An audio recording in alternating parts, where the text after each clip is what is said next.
Сайн байна уу? Эрхэм харилцагч танд Mandal аппликейшнаар хэрхэн нөхөн төлбөр үүсгэх зааварчилгааг хургуулж байна. Та Mandal аппликейшн руу нэвтэрч дэлгэцэн дээр харагдаж буй нөхөн төлбөр зэсийг сонгож нөхөн төлбөр үүсгэх товчийг дарна. Ингээд та нөхөн төлбөр үүсгэх гэрээг сонгож цааш үргэлжлүүлнэ. Дэлгэц дээр харагдаж буй асуулгын хэсэгт үүсгэх товчийг дарна. Ингэснээр нөхөн төлбөрийн материалын үндсэн бүртгэл хэсгүүд танд харагдах болно. Харилцагч та өөрийн үйлчлүүлсэн эмнэлгийн нэр, дараагаар эмнэлгийн байршлыг сонгож оруулна.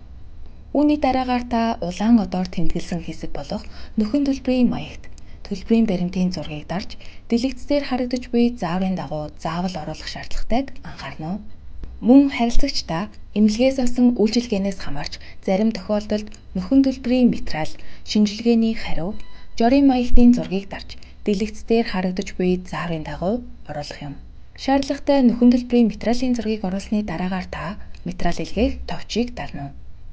Дэлгэц дээр харагдаж буй амжилттай илгээгдлээ мэдэгдэл гарч ирсний дараагаар таны нөхөн төлбөрийн материал хянаж буй төлөвт шилжинэ.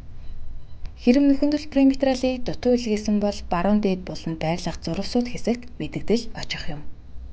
Бүрэн илгээгдсэн нөхөн төлбөрийн явцын мэдээллийг та дэлгэц дээр харагдаж байгаа зэснээс хянах боломжтой.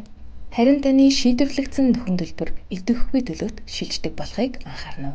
Хэрэв харилцагч та гэр бүлийн гишүүний нөхөн төлбөрийн материалыг илгээх бол миний даатгал засны идэвхтэй гэрээ хэсгээс жаргалан эрүүл мэндийн даатгалын гэрээгээ сонгоод нэмсэн гэр бүлийн гишүүний доор байрлах нөхөн төлбөр зэсээр үүсгэнэ. Ингэснээр та гэр бүлийн гишүүнийхээ нөхөн төлбөрийн явцыг хянах боломжтой болно. Хэрэв та гэр бүлийн гишүүний нөхөн төлбөрийн хүсэлтийг нөхөн төлбөр зэсээр үүсгэсэн бол явцын мэдээлэл танд харагдахгүй болохыг анхаарна. Mandal даатгалыг сонгосон харилцагч танд баярлалаа.